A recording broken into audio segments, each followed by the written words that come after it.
আচ্ছা, এখন আর বেশি কথা না বলি, তুমি ফ্রেশ হয়ে নাও। গরমে মুখ একদম ঘেমে গেছো। ওয়াশরুমে যাও, আমি তোমার খাবার নিয়ে আসছি। অরুণিমার আন্তরিক ব্যবহার ছবির বেশ মনে ধরেছে। অরুণিমা বাইরে যাওয়ার উদ্দেশ্যে পা বাড়লো। ছবি সাহস করে ডাক দিল। একটু শুনবেন? অরুণিমা ঘাড় ঘুরিয়ে বলল, হ্যাঁ বলো, কিছু বলবে আমাকে? আরে এভাবে শুনছেন বলছো কেন? আমি তোমার কি হই জানো না? ছবি ঘাড় নেড়ে বোঝালো। এখন বলো, কি বলতে চাও? আমি তোমার যা, অয়ন আমার দেবর হয়। তুমি আমাকে ভাবি অথবা আপা ডাকতে পারো। আচ্ছা। অরুণিমা ছবির কাছাকাছি এগিয়ে এসে বলল। ছবি মৃদুস্বরে বলল, আমি আসলে শাড়ি পরতে পারি না, আমাকে একটু সাহায্য করবেন? আচ্ছা, তুমি ফ্রেশ হয়ে আসো, আমি ওয়েট করছি। ছবি আর দেরি করলো না, ছুটলো ওয়াশরুমে। ঘেমে সুতির থ্রি পিসটা লেগে আছে শরীরের সাথে। ফ্রেশ হলে চলবে না, গোসল করতে হবে। ছবি 5 মিনিট গোসল সারলো। পেটিকোট ব্লাউজের উপর শাড়িটা ভালোভাবে পেঁচিয়ে বের হলো ওয়াশরুম থেকে। অরুণিমা বেশ যত্ন সহকারে শাড়ি পরিয়ে দিচ্ছে। গ্রাম থেকে আসার সময় রেনা পুপু বেশ কিছু শাড়ি দিয়ে দিয়েছে সাথে। সেখান থেকে তাঁতের লাল শাড়িটা পরার জন্য বের করেছে। শাড়ির কুচি গুজে আঁচল ঠিক করে সোজা হয়ে দাঁড়ালো অরুণিমা। চেয়ে থাকলো কিছু সময় ছবির দিকে। লাল শাড়িতে অপরূপা সুন্দর লাগছে ছবিকে। অরুণিমা মৃদু হেসে ছবির থুতনিতে হাত রাখলো। আদুরি স্বরে বলল, এই পুতুলটাকে ভাই একদম ঘরে সাজিয়ে রাখবে। ইস, আমি মেয়ে হয়েও ওর রূপের প্রেমে পড়ে যাচ্ছি। ভাই তো একদম ঝলসে যাবে। অরুণিমার কথায় বেশ লজ্জা পেল ছবি। লাজুক ভঙ্গিতে মাথা নিচু করে ফেলল। অরুণিমা শব্দ করে হেসে ছবির থুতনিতে হাত রেখে বলল, এত লজ্জা পেতে হবে না, একদম লজ্জাপতি গাছের মতো গুটিয়ে যাচ্ছ যে। উফ, দেখেছো কেমন গল্পে মজে গেছি? এত বেলা হয়েছে, তোমার এখনো খাওয়া দাওয়া হয় নাই। নিশ্চয়ই অনেক ক্ষুধা লেগেছে তোমার, তাই না? দাঁড়াও, আমি খাবার নিয়ে আসছি। কথাটা বলে দ্রুত রুম থেকে বের হয়ে আসলো অরুণিমা। ড্রেসিং টেবিলে আয়নার সামনে দাঁড়িয়ে গামছা দিয়ে লম্বা চুলগুলো ভালোভাবে মুছে নিয়ে বিছানায় পা নামিয়ে বসলো ছবি। মনের মধ্যে হাজারো চিন্তা বাসা বেঁধেছে। সবার মতো তার জীবনটা এত সহজ হয় না কেন? দীর্ঘশ্বাস ফেলে উঠে দাঁড়ালো। অরুণিমা ডাইনিং টেবিল থেকে একটা প্লেট তুলে নিল। তাতে অল্প অল্প করে সব আইটেমের খাবার সাজাচ্ছে। শানার তীক্ষ্ণ নজর অরুণিমার দিকে ছোট্ট করে প্রশ্ন করলো, খাবার বাড়ছো কার জন্য? অরুণিমা শাড়ির আঁচল কাঁধের উপর ভালোভাবে তুলে নিয়ে ফ্লোরের দিকে তাকিয়ে মৃদু কঞ্চে বলল, আম্মা, এত বেলা হয়েছে, ছবি এখনো কিছু খায় নাই, ওর জন্য খাবার নিয়ে যাচ্ছি। শানার কণ্ঠস্বর গভীর। টেবিলের পাশে এগিয়ে এসে বলল, তুমি হয়তো ভুলে গেছো এ বাড়ির কেউ শোয়ার ঘরে বসে খায় না। অরুণিমা তাকালো শাহানার দিকে। বেশ অবাকও লাগছে। এত বছর ধরে শাশুড়িকে চিনে এভাবে কড়া কণ্ঠে কখনো কথা বলতে শুনে নাই। ঢোক গিলে আমতামতো করে বলল, আম্মা, বাড়ির বাকিরা যদি কিছু বলে? মেয়েটার আজই প্রথম দিন এই বাড়িতে, খাবার সময় দুটো কটু কথা শুনলে ভীষণ কষ্ট পাবে। এজন্য রুমে দিয়ে আসতে চেয়েছিলাম। সবাই রুমে এখন, বাকিরা যে যার মতো অফিসে চলে গেছে। এখন কেউ নেই এখানে, আসবে না। ডাকো ওকে এখানে। আর অয়ন কোথায়? ওকেও ডাকো। ভাই তো বাইরে গেছে, আসতে দেরি হবে নাকি? উফ, এই ছেলেটাও না বড্ড অবুঝ, মেয়েটাকে একা একা রেখে চলে গেছে। তুমি যাও তো, মেয়েটাকে ডেকে নিয়ে এসো, খেয়ে নিক কিছু। অরুণিমা দ্রুত পায়ে উপরে উঠে গেল। ছবি তখনও বিছানায় বসে গভীর চিন্তায় মগ্ন।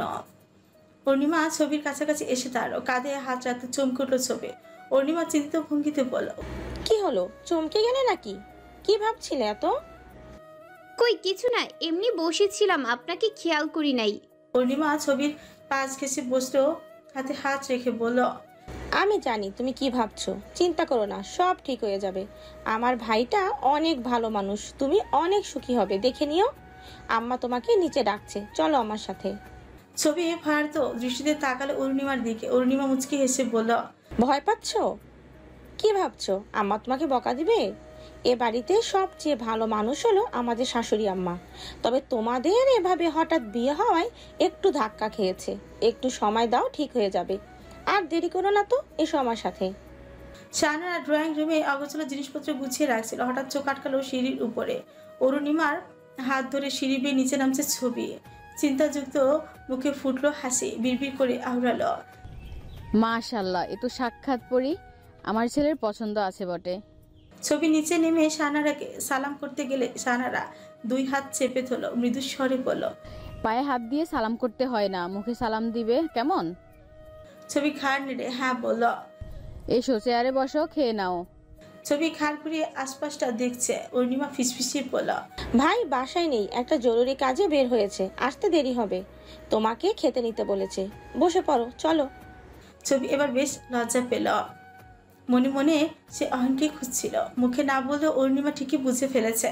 ড্রয়িং রুমে পানি খেতে এসেছিল চায়না বেগম। কথার শব্দে এগিয়ে আসলো, ছবির দিকে তাকে তপ্তা খেলো, মনে মনে পিপির করলো। এত সুন্দর মেয়ে, ইস, আমার রেহানের জন্য যদি এমন একটা মেয়ে পেতাম। তবে কথাটি মুখে প্রকাশ করলো না। শাহানারার উদ্দেশ্যেই বলল। আপা, এখন খাওয়ার সময় না, এখানে কি করছো তোমরা? শাহানার সরু চোখে তাকালো চায়নার দিকে। ছবির প্লেটে ডিমের অমলেট তুলে দিয়ে বলল। দেখতেই তো পারছো। চায়না বেগম ব্যঙ্গ সুরে বলল। ছোট বৌমাকে আদর করে দুটো খাওয়াচ্ছ বুঝি? তা খাওয়াও খাওয়াও, বাপের জন্মে এমন খাওয়ার চোখে দেখছে নাকি? এখন সব খাওয়াও। ছবির দিকে তাকিয়ে বলল। তা বাপু, রয়ে শয়ে খেয়েও, সব একেবারে খেয়ে ফেলো না যেন, বদ হজম হয়ে যাবে যে। শাহানারার ধমক সুরে বলল। ছোট, ভদ্রভাবে কথা বল। বাড়ির বউয়ের সাথে কিভাবে কথা বলতে হয় এ বয়সে এসে সেটা শিখলি না? ছবি মাথা নিচু করে বসে আছে। খাবার পাতে এমন অপমান যেন অসহ্যকর। চোখ দিয়ে বিরামহীন পানি ঝরছে। চায়না বেগম এবার গর্জে উঠলো, রাগে কমছে বলল। কার সাথে কেমন ব্যবহার করতে হয় সেটা তোমার থেকে শিখতে হবে না, লোভী মেয়ে ছেলে। শহরের বড় লোক ছেলে দেখে পটিয়ে ঘাড়ে জুটে গেছে। কেন সেটা আমরা বুঝি না ভাবছো? রূপ দেখিয়ে আমাদের ছেলেটাকে পটিয়ে ফেলেছে, এখন গান্ডে বিনতে গেছে। জিজ্ঞাসা করো তো তোমার ছোট বৌমাকে এমন খাওয়ার বাপের জন্মে কখনো চোখে দেখেছে কিনা? ছবির কান্না আর বাদ সাধল না, ফুপিয়ে কেঁদে চলেছে। অরুণিমার ভীষণ মায়া হচ্ছে মেয়েটার উপর। কাছে এগিয়ে এসে কাঁধে হাত রেখে বলল। কেঁদো না বোন, এদের কথায় যত কষ্ট পাবে, যত কাঁদবে, ওরা তোমাকে আরো বেশি কাঁদানোর চেষ্টা করবে। নিজেকে শক্ত করো। শাহানারা তেজি কঞ্চে বলল। আমার বৌমা আমি দেখে নিব, তুমি যে কাজ করতে এসেছো সেটা করে এখান থেকে এসো। চায়না বেগমের রাগ যেন তর করে বাড়ছে। দুটো কড়া কথা শোনাতে গিয়েও থেমে গেল। পানির বোতল হাতে নিয়ে রাগে হিসিস করে চলে গেল।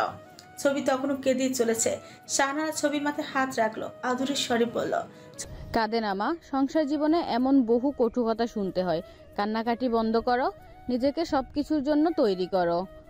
আরো কঠিন পরিস্থিতি সামলাতে হতে পারে, দৃঢ় বল রাখো মনে। এখন খাবার খেয়ে নাও, বসে থেকো না। ছবি বসে আছে, চোখের পানি কয়েক ফোঁটা পড়েছে প্লেটে। এত অপমানের পর এই খাবার তার গলা দিয়ে নামবে না। শাহানারা প্লেট হাতে তুলে নিল। পাশের চেয়ার টেনে এনে ছবির পাশে বসলো। পরোটা ছিঁড়ে তরকারিতে ডুবিয়ে ছবির মুখের সামনে ধরলো। ছবি অবাক দৃষ্টিতে তাকালো শাহানারার দিকে। চোখের পানি যেন বাদ মানছে না। শাহানার হাত দিয়ে চোখের পানি মুছিয়ে দিয়ে আদুরের স্বরে বলল। খাবার বাদে চোখের পানি ফেলতে হয় না, হাঁ করো, খেয়ে নাও। ছবি ছোট্ট করে হাঁ করলো। আনন্দে কাঁটা পাচ্ছে তার। নিজের মাও কখনো এভাবে আদর করে খাইয়ে দেয় নাই, অথচ শাশুড়ি এত যত্ন নিচ্ছে। আহসান মঞ্জিলের চিলেকোঠার ঘর সর্বক্ষণ তালাবদ্ধ থাকে। একমাত্র সাদেক আহসান আর সালে আহসান ব্যতীত ওই ঘরের প্রবেশ একদম নিষিদ্ধ। রাত গভীর হলে সেখানে বসে ব্যবসার গোপনীয় কার্যক্রম সারে দুই ভাই মিলে। দীর্ঘদিন তালাবদ্ধ থাকার পর চিলেকোঠার ঘরে আলো জ্বলছে আজকে। স্কচ উইস্কি বোতলটা হাতে তুলে নিল। কিছুটা সোনালি রঙের পানীয় কাঁচের ছকছকে গ্লাসে ঢেলে নিয়ে তাতে কয়েকটা বরফের টুকরো অ্যাড করে নিল। নাকের সামনে গ্লাস এনে জোরে শ্বাস নিয়ে মদের তীব্র ঝাঁঝালো স্মেলটা নিল। সালে আহসান পাশে বসে কিছু জরুরি ডকুমেন্টস ঘাটছে। চিলেকোঠার ঘরে আজ ডাক পড়েছে অভিকের। অভিক দেয়ালে পিঠ ঠেকিয়ে দাঁড়িয়ে আছে। কখনো বিশেষ কাজ পড়লে তখনই অভিককে চিলেকোঠার ঘরে ডাকা হয়। সাদেক আহসান এক চুমুক মদ মুখে নিয়ে চোখ মুখ কুচকে অভিককে বলল। তোমাকে দিয়ে কি কোনো কাজই হয় না? কতদিন বলেছি নিজের রাগকে কন্ট্রোল করো। কি দরকার ছিল বাড়ির সবার সামনে সিন ক্রিয়েট করার? অভিকের মুখে কথা নাই। রাগে ফুসফুস করছে, বাবার সামনে রাগ দেখাতে চায় না বিদায় মুখ বন্ধ করে দাঁড়িয়ে আছে। কি হলো, কথা বলছো না কেন? সালে আহসান প্রয়োজনীয় কিছু কাগজ হাতে তুলে নিয়ে বলল, ওকে বকছে কেন ভাইজান? আমার মনে হয় তোমার নেওয়া ডিসিশনটা এবার সঠিক হয় নাই।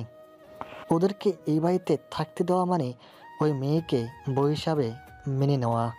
সাদেক আহসান দাঁতের দাঁত চেপে বিশ্রী হাসি দিয়ে বলল, এই বুদ্ধি নিয়ে আমার সাথে ব্যবসা করো তুমি? অয়ন আমার ছেলে, আমি তোমাদের থেকে একটু হলেও ওরে বেশি চিনি। ও নিজের যে কোনো একটা ব্যবস্থা ঠিকই করে নিতে পারতো, মাঝখানে আমার হাতের বাইরে চলে যেত। আমি ওই ছোট লোকের মেয়েটাকে আমার বাড়ির বউ হিসেবে কখনো মানতে পারবো না। এই জন্য যা করার চোখের সামনে রেখে করতে হবে, যেন সাফু মরে আর লাঠিও না ভাঙে। কিন্তু ভাইজান আপনি কি করতে চাচ্ছেন? এমন কিছু করতে হবে যেন অয়ন নিজের থেকে ওই মেয়েটাকে ছেড়ে দেয়। তা না হয় বুঝলাম, তবে করবেটা কি? সময় হলে বুঝতে পারবে। অভিক, তোমাকে যে দায়িত্ব দিয়েছিলাম সেটার কি হলো? কাজ কত দূর অবধি পৌঁছলো?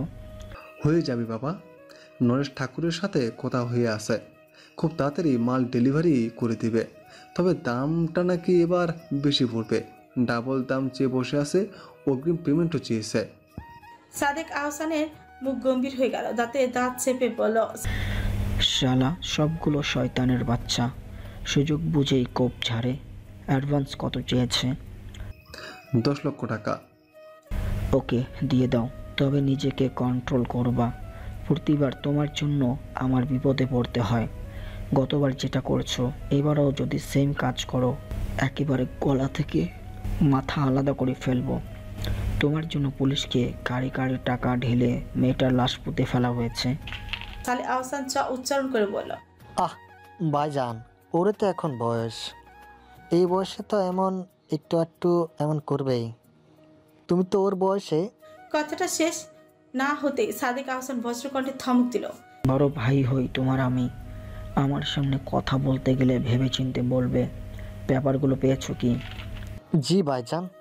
হাতের কাগজগুলো সাদেক আহসানের দিকে এগিয়ে দিয়ে বলল, এই যে দেখে নাও সবগুলো ঠিক আছে কিনা। সাদেক আহসান কাগজ হাতে নিয়ে উল্চে পাচ্ছে দেখতে লাগলো। তক্ষুনি মৃদুস্বরে ডাক দিল অভিক। বাবা একটা কথা ছিল। বলো। চৌধুরী গ্রুপের সিও আবির্ভাব জানার পরেও ওদের সাথে ডিল করলো কেন? সাদেক আহসান শব্দ করে হেসে দিল এবার। এটা বোঝার জন্য যে পরিমাণ ব্রেন দরকার সেটা এখনো তোমার হয় নাই। সময় হলে আমি বুঝিয়ে দেব। তোমাকে যে কাজ দেওয়া হয়েছে সেটাই মনোযোগ দাও। এইদিকে তোমার নজর না দিলেও চলবে। সারাদিন অফিস মিটিং নানা কাজ ব্যস্ত থাকলো। রাতের একাকিত্ব গিলে ফেলে আবির্ভাবকে। বুকের বাম পাশে তীব্র ব্যথা হয় ভীষণ ভাবে। মনে পড়ে আদরের ছোট বোনকে।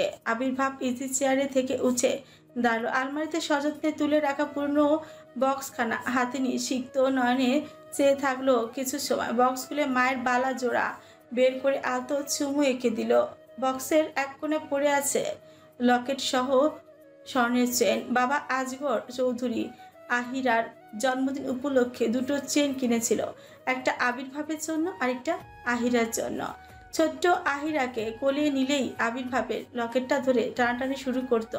আবির্ভাব একগাল হেসে বোনের চেন খুলে রেখে নিজেরটা পরিয়ে দিয়েছিল। পূর্ণ সকল স্মৃতি মস্তিষ্ক এলোমেলো করে দিচ্ছে। আবির্ভাব চোখ বন্ধ করে বক্সখানা বন্ধ করে নিল। সযত্নে আবারও তুলে রাখলো আলমারিতে।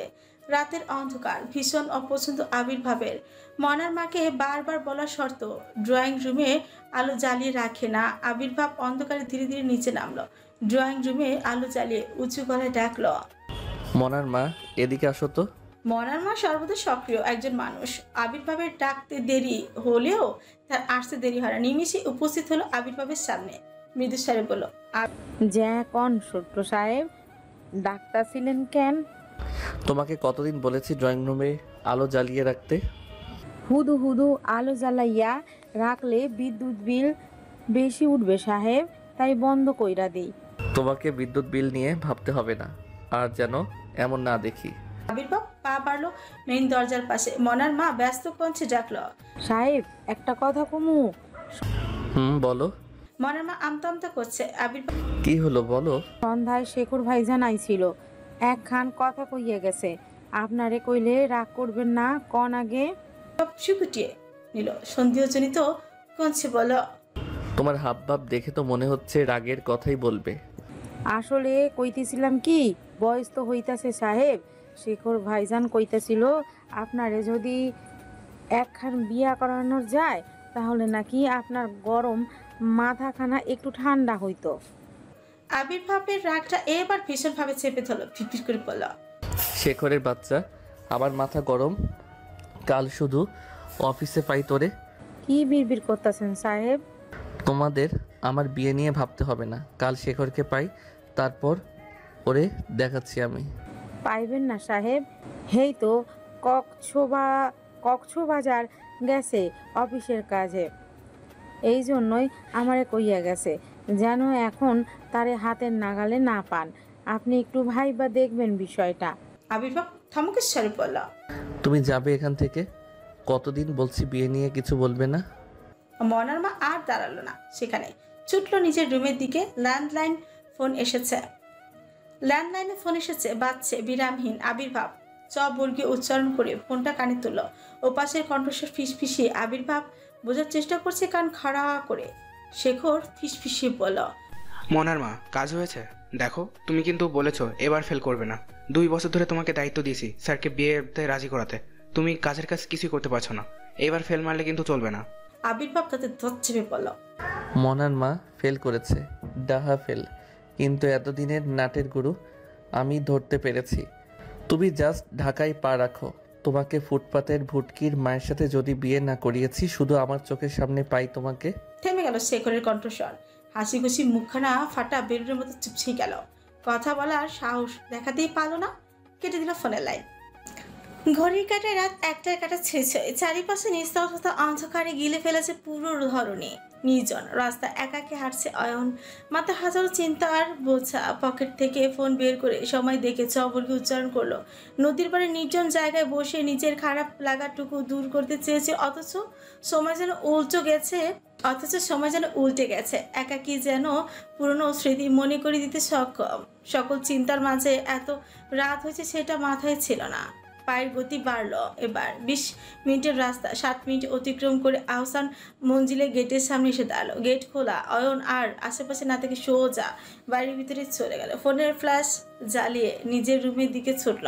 আলতো ধাক্কা দিতে কাঁচকাচ শব্দে করে খুলে গেল দরজা।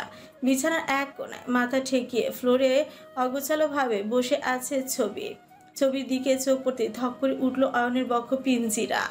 আনমনে হেঁটে এসে বসলো ঠিক ছবির পাশে। চোখের কোণায় জমে থাকা পানি চুকো শুকিয়ে দাগ পড়ে আছে। অয়নের নিজের উপর ভীষণ রাগ হলো। দায়িত্ব নিয়ে যখন নিয়ে এসেছে তখন একা রেখে চলে যাওয়াটা ঠিক হয় নাই। সারাদিনে মেয়েটার একটা খোঁজও না হয় নাই। মাথা ঝুঁকে মৃদুস্বরে ডাকল, এই মেয়ে, ঘরে তো বড় বেড থাকতে ফ্লোরে ঘুমিয়েছে কেন? ছবি নড়ে উঠল, তবে ঘুম ভাঙল না। অয়ন আবারও ডাকলো। এবার আর কোনো রেসপন্স করলো না ছবি। বাচ্চাদের মতো করে ছোঁচ ফুলিয়ে ঘুমাচ্ছে অয়ন। এবার দীর্ঘশ্বাস ফেলে ছবিকে পাজা খুলে তুলে বিছানায় শুইয়ে দিল। নিজে শুয়ে পড়ল ছবির ঠিক পাশটায়। হাত টান করে ল্যাম্পশেডের আলোটুকু নিভিয়ে দিল। ঘুমন্ত ছবি ভীষণ নড়াচড়া করছে, হাত পা এদিক ওদিক করছে বারবার। অয়ন বেশ বিরক্ত হলো। শোয়া থেকে উঠে বসে ছবিকে টেনে নিয়ে একদম দেয়ালে সেটে দিয়ে শুয়েই দিল। কোনো কিছুই যেন বাদ সাচ্ছে না। ছবির হাত পা স্থির না, ঝড় উঠেছে যেন বিছানায়। অয়নের আর ধৈর্যই কুলালো না। মুখটা গম্ভীর করে বলল, এতদিন ভাইয়ের যন্ত্রণায় ঠিকমতো ঘুমাতে পারেনি, এখন আবার মরার উপর খাড়া হয়ে ছুটেছে তার বোন। উফ, আল্লাহ রক্ষা করো এদের হাত থেকে আমায়। এই ঝামেলা কতদিন বই বেড়াতে হবে? অয়নের সকল ধৈর্যের পরীক্ষা নিয়ে ছবি এবার বড় সড় দুর্ঘটনা ঘটিয়ে ফেল। লাথি দিল অন্তরঙ্গ অঙ্গের ঠিক মাঝ বরাবর। অয়ন জোরসোর আর্তনাদ করে শোয়া থেকে উঠে বসল। 2 হাত দিয়ে চেপে ধরে আছে আঘাতপ্রাপ্ত জায়গায়।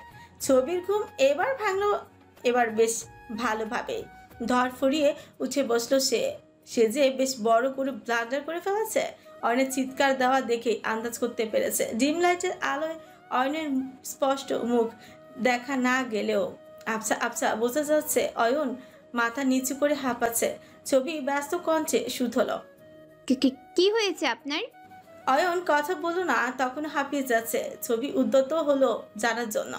অয়নের হাতের উপর হাত রেখে বলল, হাত সরান দেখি, এখানে ব্যথা পেয়েছেন? অয়নের চোখ কোথায় ছানা পড়ার আগে হিসিয়ে বলা, হোয়াট?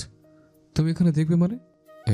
কি ভাবছো রে? কি তোমাকে স্ত্রী হিসেবে মানব না বলেছে জন্য আমার ভবিষ্যৎ প্রজন্ম চিরতরে বিলীন করে দিতে চাচ্ছ? কাঁদো কাঁদো মুখ করে বলা। আল্লাহ প্রদত্ত মূল্যবান জিনিসটা আমার অকাজে হয়ে আছে। ছবি চোখ চিপে হাসছে। অয়নের এভাবে ছেলে মানুষই কথাগুলো শুনে নিজের হাসি আটকে রাখা যেন তা এবার বেশ শব্দ করেই হেসে দিল। আগুনে ঘি ঝালার মতোই ছিল যেন এই হাসি। অয়নের সর্বশরীরে জ্বালাই ধরে গেল, তাতে দশ চেপে বলল, একটা দাও তো থাকবে না বলে দিলাম, ওই হাসি যদি এখনো বন্ধ না হয়। নিমিষে এই ছবির হাসি থেমে গেল। সান্ত্বনা দিয়ে বলল, খুব ব্যথা পেয়েছেন কি? না, ব্যথা পাই নাই, মস্করা করছি তোমার সাথে।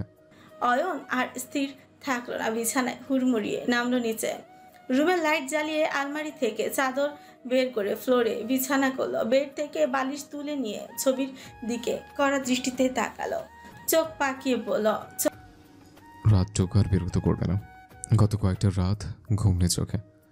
এবার যদি কোনো রকম ব্লান্ডার করেছ, আমার থেকে খারাপ আর কি হবে না বলে দিলাম। ছবি ব্যস্ত পায়ে নিচে নামলো। অয়নকে বাধা দিয়ে বলল, আপনি উপরে ঘুমান, আমি নিচে ঘুমাচ্ছি। তুমি কি বাংলা বোঝো না? উপরে গিয়ে ঘুমাও, আর একটা কথা বললে মুখে একদম স্কচ টেপ লাগিয়ে দেবো। ছবি ভয়ে চোখ গেল, হুড়মুড়িয়ে উঠলো বিছানায়। বিছানার মাঝ বরাবর গুটিসুটি মেরে শুয়ে বিড়বিড় করে বলল, আল্লাহ, আমার শোয়াটাকে ঠিক করে দাও। ঘুমের মধ্যে রোজ রোজ বিছানা থেকে মেঝেতে পড়ার রেকর্ড আমার আছে। উনি তো মেঝেতে শুয়েছে, আজ যদি পড়ি সোজা ওনার উপর পড়ব, উনি নিশ্চয়ই আমাকে তখন শেষ করে ফেলবে। পাখির কিচিরমিচির শব্দ জানালার পর্দার ফাঁক দিয়ে আসা মৃদু আলো জানান দিচ্ছে সকাল হয়েছে। ছবির ঘুম ভাঙে বেশ সকালে। আজ একটু দেরিও হয়ে গেল। আড়মোড়া ভেঙে উঠে বসল। ফ্লোরে শুয়ে পরম শান্তিতে ঘুমাচ্ছে অয়ন। মাথার নিচের সাইডে কিছু লম্বা চুল এলোমেলো হয়ে পড়ে আছে কপালে। ছবি ঘুমন্ত অয়নের দিকে চেয়ে থাকলো কিছু সময়। কয়েক মিনিটের পর নিজের চোখকে সংযত করে বিছানা ছেড়ে উঠে দাঁড়ালো। বড় বড় পা ফেলে ছুটলো ওয়াশরুমের দিকে। ফজরের নামাজটা আজ দেরি হয়ে গেল। তাড়াহুড়ো করে অজু করে বাইরে বের হলো। তবে এবার পড়লো মহা মুশকিল। নতুন জায়গা, অয়নের রুমে কোথায় কি রাখা আছে সেটা তার জানা নেই। জায়নামাজ ছাড়া নামাজ পড়বে কিভাবে? আশপাশটা চোখ বুলিয়ে নিয়ে কোথাও জায়নামাজের দেখা পেল না। তখনই চোখে পড়লো সোফার উপর রাখা টি শার্টের উপর ফুল স্লিভে টি শার্টের জায়গায় জায়গায় সুতো ওঠা। ছবি বিড়বিড় করে পড়ল, এত ছেঁড়া টি শার্ট এত যত্ন করে এখানে রাখার মানে কি আছে? এটা দিয়ে ভালো ঘর মোছা যাবে। যাই ভিজিয়ে নিয়ে আসি। মেঝেটা ভালো করে মুছে এইভাবে নামাজটা আদায় করে ফেলি, পরে না হয় কারো থেকে জায়নামাজ চেয়ে নেব। ছুটলো ওয়াশরুমে। বালতিতে অল্প পানি এনে টি শার্টটা ভিজে ফ্লোর মোছাই শুরু করলো। বেখেয়ালে কয়েক ফোঁটা পানি গিয়ে পড়লো অয়নের চোখে মুখে। অয়নের চোখ মুখ কুচকে ফেলল। পিটপিট করে চোখ খুলে তাকালো। ঘাড় কাত করে ছবির দিকে তাকাতে রাগে চোখ মুখ শক্তই হয়ে গেল। দরপরি উঠে বড় বড় পা ফেলে ছবির পাশে গিয়ে বসলো। রুদ্ধ কঞ্চে সুতল, এই মেয়ে, আমার টি শার্ট দিয়ে কি করছো? দেখতে পাচ্ছেন না কি করছি? সারা রুমে তো জায়নামাজ পেলাম না, এই জন্য ফ্লোর মুছে এখানে নামাজ পড়ব। What are you crazy? তুমি আমার এত দামি ব্র্যান্ডের টি শার্ট দিয়ে ফ্লোর পরিষ্কার করেছো? ছবি এবার শব্দ করে হেসে দিল। অস্পষ্ট স্বরে বলল, আমাদের গ্রামে একটা লোক আছে, পায়ের জুতো ছিঁড়ে যাবে বলে বগল দাবা করে জুতা নিয়ে ঘুরতো, কখনো পায়ে পড়তো না। তাকে আমরা সবাই কিপটা মুজিবর নামে ডাকতাম। আপনাকেও কি নাম দেওয়া যায় বলুন তো? গেঞ্জি ছিঁড়ে ছিটে একাকার, তবুও তার মায়া ছাড়তে পারছেন না। অয়নের রাগ তরতরিয়ে বাড়ছে। দু হাত মুষ্টি পাকিয়ে রাগ নিয়ন্ত্রণের চেষ্টা করলো, তাতে তর চেপে বলা, মেরে ফেলবো তোমাকে পেয়াতো মেঘ থাকার। ওটা ছেঁড়া না, ওটা ডিজাইনই এমন। এত টাকা দিয়ে কেন টি শার্ট আমার একদিনও পরে নাই, আর তুমি ওটা দিয়ে ঘর মুছলে? ফাটা বেরোনোর মতো চুপসে গেল ছবির মুখখানা। হাসার চেষ্টা করে বলল, ও এইটা ডিজাইন? আমি তো ভেবেছিলাম। একদম চুপ, আর একটা কথা বলবে না। সরে যাও আমার চোখের সামনে থেকে। ডিসকাস্টিং। ছবি খানিক পেছনের দিকে সরে গিয়ে চোখ বন্ধ করে নিল, জিহ্বা দিয়ে ঠোঁট ভিজিয়ে বলল, দাঁড়ান, আমি এক্ষুনি গুঁড়ো সাবান দিয়ে ধুয়ে দিচ্ছি। হ্যাঁ ধুই তুমি পরে বসে থাকো, অসভ্য মেয়ে কোথাকার। অয়ন রাগে রুম থেকে বের হওয়ার জন্য পা বাড়ালো। ছবি নাক ছিটকে বলল, ছি, এসব ছেঁড়া পোশাক আমি পরবো? শুনেছেন, আমার বাবার কারি কারি টাকা না থাকতে পারে, তবে আমার বাবা কিপটা না, আমাদের এসব ছেঁড়া পোশাক পরায় না। অয়নের পা থেমে গেল। কিছু বলার জন্য মুখ খুলতে গিয়েও নিজেকে সংযত করলো, ফের আবারও হাঁটা শুরু করলো। ভোরের আলো ফোটার সাথে সাথে চৌধুরী প্যালেসের রান্নাঘরে টুংটাং শব্দ হয়। আবির্ভাবের নাস্তার সময় সকাল 8টা, 1 মিনিটও হেরফের হয় না এই নিয়মের। মনার মা আজ আরও একটু বেশি সকালের রান্না ঘর ঢুকেছেন। আবির্ভাব রাতে জানিয়ে রেখেছে আজ একটু তাড়াতাড়ি নাস্তা সেরে বেরিয়ে পড়বে। শেখর ঢাকায় নেই, কক্সবাজারে গিয়েছে সেখানকার ব্যবসা দেখাশুনো করতে। আজ 2 দিন সময় লাগবে। এই 2 দিন এই দিকটা পুরো আবির্ভাবকে সামলাতে হবে। মনার মা আর রহিমার সম্পর্ক যেন আম দুধের মতনই, কখনো কখনো দুজনে মিলে যায়, আবার কখনো কখনো লেগে যায় বেশ ঝামেলা। রহিমা বেশ অলস প্রকৃতির মেয়ে, সকাল সকাল উঠে কাজ করা তার ঠিক পোষায় না। সকালের নাস্তাটা বেশিরভাগই মনার মাই বানায়, তবে আজ তাড়াহুড়োর কাজ একা সামলাতে হিমশিম খাবে, তাই রহিমাকে টেনে তুলেছে। রহিমা দেয়ালে মাথা ঠেকে ছেমাচ্ছে। মনার মা চিৎকার দিয়ে বলল, নবাব জাদি, তোর টাইম না আনলাম কি ঘুমানোর লাগি? উইডা স্যারের জন্য স্যান্ডু কিস বানা। রহিমা হামি তুলে সোজা হয়ে দাঁড়ো, ঘুমন্ত কঞ্চে বলো, মোনার মা 1 কাপ কফি দাও তো, আগে খেয়ে নিই। মনার মা বিস্ময় চোখে মুখে তো চেপে বলো, আইসে আমার নবাব জাদি, হুকুম শুই না মনে হইতেছে এ বাড়ির বেগম সাহেবা। তাড়াতাড়ি স্যারের লাগি স্যান্ডু কিস বানা কিন্তু। তুমি যেটা পারো না সেটা বলতে যাও কেন? ওটা ছ্যান্ডো কিস না, ছ্যান্ডো ইস। আমার ভুল না ধইরা নিজের কাজ কর। রহিমা এক যুক্তি নিয়ে ফ্রিজ থেকে চামিচে শসা বের করে কাটা শুরু করলো। নাস্তা বানানো প্রায় শেষ। মনার মা একে একে সব এনে টেবিলে সাজিয়ে রাখছে। তখনই বেজে উঠলো কলিং বেল। মনার মার চোখ গেল সদর দরজার পাশে। জুসের জগটা টেবিলে রেখে দ্রুত পায়ে ছুটলো দরজা খুলতে।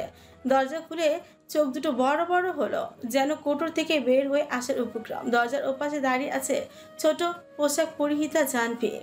উপরে ব্লেজারের সাথে শর্ট প্যান্ট, যেটা ব্লেজারের বাইরে থেকে বোঝা অসম্ভব। মনার মা শাড়ির আঁচল দিয়ে মুখ চেপে ধরলো, ছোট্ট করে প্রশ্ন করলো, কেন আপনি? জাহ্নবী খানিকটা হাসার চেষ্টা করলো। এটা কি মিস্টার এসি চৌধুরীর বাড়ি? জানা, আমার স্যারের অনেক ব্যবসা আছে, এসি বানানোর ব্যবসা নাই। আপনি ভুল জায়গায় আইছেন। উফ, চৌধুরী সাহেবের কথা বলছি আমি, আমি এসির কথা বলছি না। ও, স্যারের কথা বলছেন? ইয়েস, চৌধুরী সাহেব কি বাড়িতে আছে? হ, আছে। স্যার খাইয়া দাইয়া অহন অফিস যাবে, অহন কথা কইতে পারবে না। একটু জরুরি দরকার ছিল, প্লিজ। মনার মা কিছু একটা ভাবছে, তখনই পেছন থেকে ডাক পড়লো। আবির্ভাবের গম্ভীর গলায় বলল, কে ওখানে? মনার মা। জাহ্নবীর মুখখানা চকচক হয়ে উঠল, ভেতরে ঢুকতে উদ্যত হলো। মনার মা হাত চেপে ধরলো। ততক্ষণে আবির্ভাব পাশে এসে দাঁড়িয়েছে।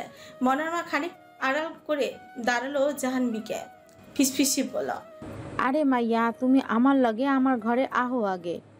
জাহ্নবী বিরক্ত হয়ে বলল, কেন? তুমি প্যান্ট পরতে ভুলে গেছো হয়তো, সাহেব দেখা ফেললে মান ইজ্জত যাবে। জাহ্নবী কড়া দৃষ্টিতে তাকালো মনার মায়ের দিকে, তত চেপে বলল, ইডিয়েট কোথাকার, তোমার কোনো ফ্যাশন সেন্স আছে? এটা হলো ফ্যাশন, সরো সামনে থেকে। মনার মা তব দেখাইলো, পিটপিট করে বলল, এতদিন শুই না আইসি মানুষ পোশাক পইরা ফ্যাশন শো করে, অহন দিয়ে পোশাক খুইলা ফ্যাশন করা শুরু করছে। মুখ বাঁকিয়ে সরে গেল দরজার পাশ থেকে। জাহ্নবীর চোখ আটকালো আবির্ভাবের উপর। ব্লু কালারের ব্লেজারের নিচে কালো শার্টে দারুণ মানিয়েছে। বুকের উপর 2 হাত ভাঁজ করে দাঁড়িয়ে আছে জাহ্নবী। মৃদু হেসে বলল, পাপা আপনার জন্য কিছু গিফট পাঠিয়েছে, সেইগুলো দিতে এসেছিলাম। ভিতরে আসতে পারি কি? হুম, চৌধুরী প্যালেসে যার তার ঢোকার অনুমতি নেই, আর আমি কারো উপহার গ্রহণ করি না। আপনি এখন আসতে পারেন। জাহ্নবীর হাস্যজ্জ্বল মুখখানায় নামলো আধার অন্ধকার। মৃদু স্বরে বলল, আসলে বলছিলাম কি। আবির্ভাব শোনার প্রয়োজন মনে করলো না, ধাম করে বন্ধ করে দিল সদর দরজা। জাহ্নবী হাই হিল দিয়ে মাটিতে লাথি দিয়ে দ্রুত পায়ে গেটের বাইরে এসে দাঁড়ালো। আবির্ভাবের অপমান কিছুতেই নিতে পারছে না। রকমের নাস্তা শেষ করে তাড়াহুড়ো করে গাড়িতে উঠে বসলো আবির্ভাব। ড্রাইভারের পাশের সিটে বসেছে অফিসের বিশ্বস্ত কর্মকর্তা মাহিম।